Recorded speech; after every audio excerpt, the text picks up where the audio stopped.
મોડાસાની અંદર મુસ્લિમ દર્દીની આગળ હોસ્પિટલના એક સ્ટાફ દ્વારા બોલવામાં આવેલા શબ્દોને લઈને મોટા આક્ષેપો થયા છે. જોઈએ વિગતો.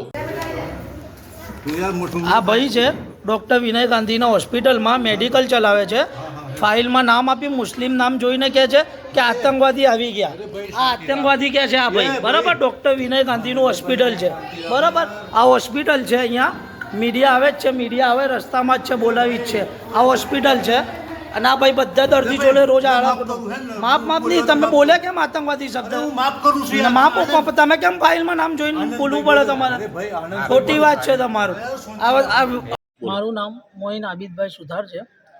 આજ રોજ 18 તારીખના દિવસે બપોરે 2 વાગે હું મારે મધરને લઈને ડૉક્ટર વિનય ગાંધીના ત્યાં દવા લેવા ગયો હતો બતાવવા માટે.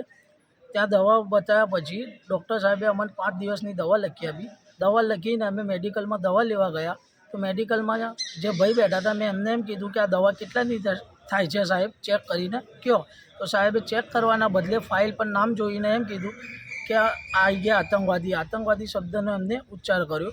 તો એ અમે કશું બોલ્યા નહીં. પછી 2 વાર ફરી આતંકવાદી શબ્દનો ઉચ્ચાર કર્યો. તો હું ડૉક્ટર સાહેબની કેબિનમાં ફાઇલ લઈને ગયો કે મારે દવા નથી લેવી, સાહેબ જોડે વાત કરીએ. તો સાહેબના કેબિનમાં જઈને વાત કરી કે સાહેબ તમારો મેડિકલનો માણસ આવી રીતે આતંકવાદી શબ્દનો ઉચ્ચાર કરે છે, સાહેબ કેટલા સુધી યોગ્ય છે એમ.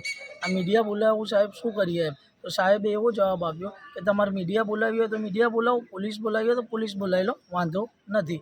એના પછી અમે ત્યાંથી નીકળી ગયા.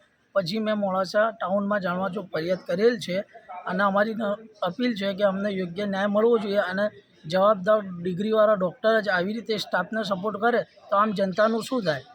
આતંકવાદી શબ્દ કોણ બોલ્યું? મેડિકલવાળા ભાઈ.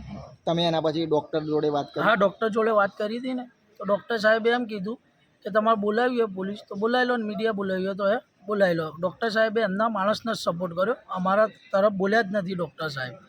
અને અમને આની નિકાલ આવવો જોઈએ. આવા માણસનો ધાર્મિક લાગણી દુભાય એવો પ્રયાસ કર્યો છે આ વ્યક્તિએ. એના ઉપર કાર્યવાહી થવી જોઈએ. જાહેરમાં એમના જોડે માફીપત્ર કે માફી મંગાવવી જોઈએ, એટલી અમારી માંગ છે. ના કરશે તો અમે આંદોલન કરીશ. અને માફી નહીં થાય, કાર્યવાહી નહીં થાય તો અમે ગાંધીનગર સુધી આંદોલન કરીશું.